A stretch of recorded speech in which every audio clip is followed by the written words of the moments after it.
Hello guys, welcome to my YouTube channel mind sprint. तो कैसे हैं आप सब? आई होप सभी बढ़िया होंगे।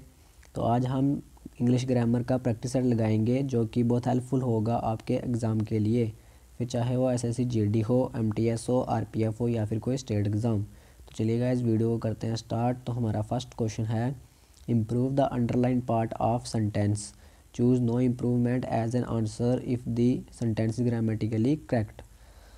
Healthy person usually does not suffering from the disease. तो बोल रहा है कि ये जो अंडरलाइंड हुआ सेंटेंस है इसको हमने ठीक करना है, गलत है।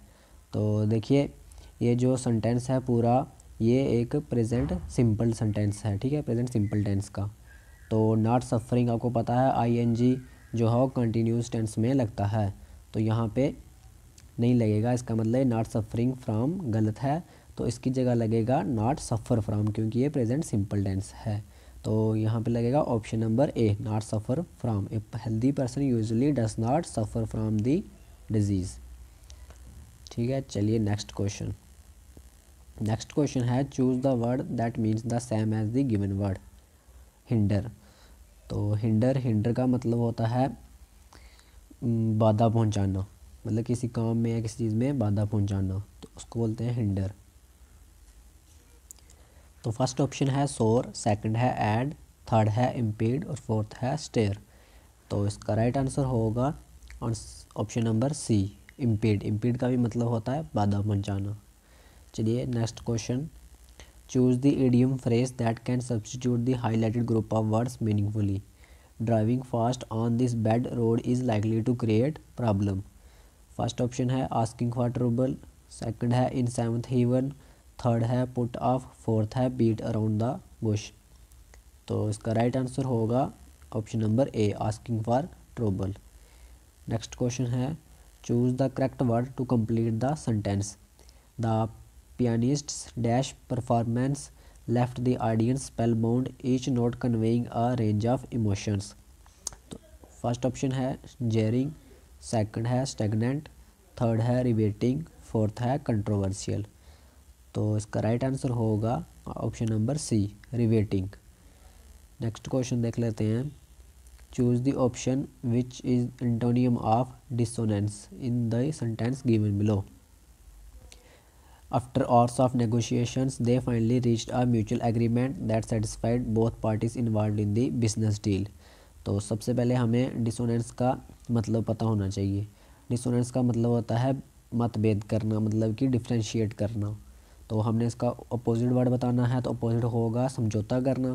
तो नीचे वाले सेंटेंस में से समझौता का मतलब होगा एग्रीमेंट। तो हमारा ऑप्शन नंबर ए जो है राइट आंसर होगा एग्रीमेंट। चलिए नेक्स्ट क्वेश्चन देख लेते हैं।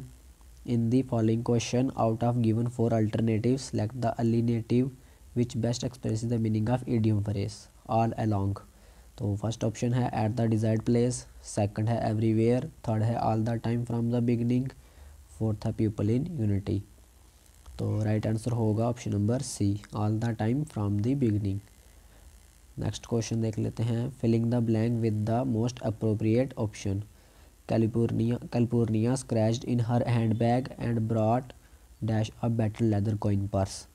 तो फर्स्ट ऑप्शन है FOURTH फोर्थ, सेकंड है FOUR, थर्ड है FORE4, फोर्थ है FORTH फोर्थ। तो हमारा राइट आंसर होगा option number D, FORTH। Next question है, find the part of given sentence that has an error in it, if there is no error choose no error. Much of the world lived in countries that impose controls on what can and cannot be said about their governments online। इस sentence में से हमने बताना है कि क्या error है। तो फर्स्ट ऑप्शन है नो एरर, सेकंड है much of the world lived in countries, third है that impose controls on what can and fourth है can not be said about their governments online.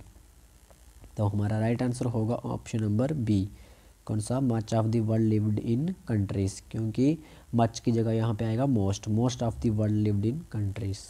चलिए नेक्स्ट क्वेश्चन देख लेते हैं, select the most appropriate word to filling the blank. Dash is not an option for me, I have to succeed at any cost. First option है failhood, second है loser, third है failure, fourth है failed. तो हमारा right answer होगा option number C कि failure is not an option for me, I have to succeed at any cost. चलिए next question देख लेते हैं। Select the incorrectly spelled word from the given sentence. When we reach home after traveling for weeks, the home is the same, but something in our mind has changed, and that changed everything. तो first option है changed, second है weeks, third है everything और fourth है traveling। तो sentence में हमें सामने पता चल रहा है weeks जो है गलत है, क्योंकि यहाँ पे WEAKS का मतलब है इस weeks का कमज़ोर होना, लेकिन यहाँ पे लगेगा WEEKS मतलब कि ट्रैवलिंग फॉर वीक्स, हफ्तों के लिए ट्रैवलिंग। ठीक है, तो ये थे हमारे आज के क्वेश्चन गाइस। आई होप आप सभी को अच्छे लगे होंगे। Thank you.